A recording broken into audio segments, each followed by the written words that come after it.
জগন্নাথ দেবের রথ বানাবো, তার জন্য যে চারটে দণ্ড মানে রথের যেগুলো পাটা এরকম কাঠ নিয়েছি, এরকম লম্বা কাঠ নিয়েছি, এগুলোকে কাটবো।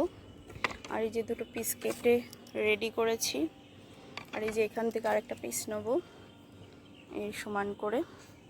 আর এই যে বড় কাঠের পাটাতন থেকে এরকম দুটো পাটা করেছি। চলুন বন্ধুরা, কাটাটাও দেখাচ্ছি কিভাবে আমি এইরকম একটা করাত কিনে নিয়ে এসেছি কাটার জন্য, সে কাটাটাও দেখাচ্ছি। চলুন শুরু করি। জয় জগন্নাথ।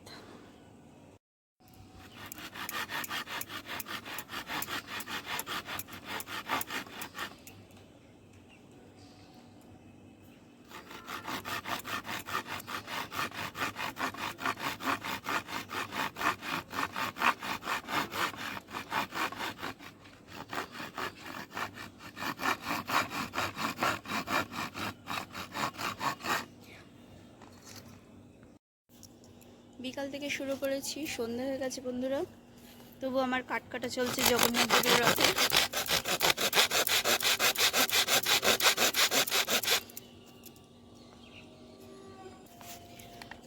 সন্ধ্যা হয়ে গেলে কিছু করার নেই, আমাকে আজকের মধ্যেই কেটে শেষ করতে হবে, কারণ কালকে রথ আছে। আর কালকে যদি জগন্নাথ দেবকে রথেই না চড়াতে পারলাম, তাহলে আমার মেহনত করে কি হবে। পুরীতে যেতে পারিনি, দীঘাতে গেছিলাম জগন্নাথ দেবের দর্শনে। ওখান থেকে একটা ছোট্ট পাথরের জগন্নাথ দেব, বলরাম দেব, সুভদ্রাদেবের মূর্তি নিয়ে এসেছি বাড়িতে প্রথমবার। তাই ভাবলাম যে রথ বানাই, রথের দিনে রথে ঘোরানো যাবে।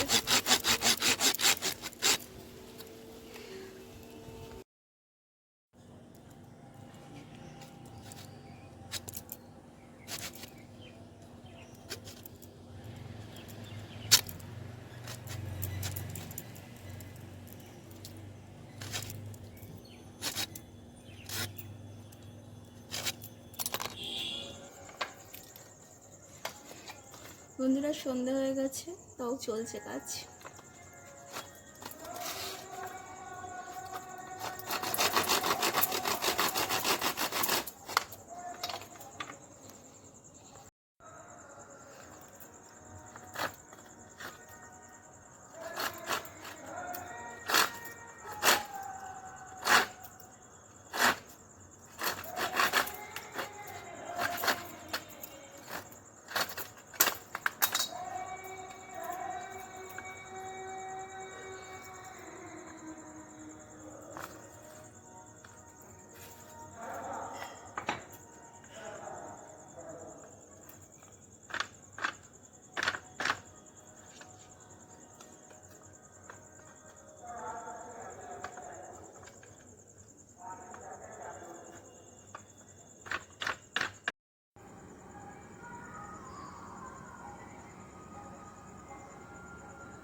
ফাইনাল লুক এখনো হয়নি, মোটামুটি কাঠামোটা তৈরি করেছি।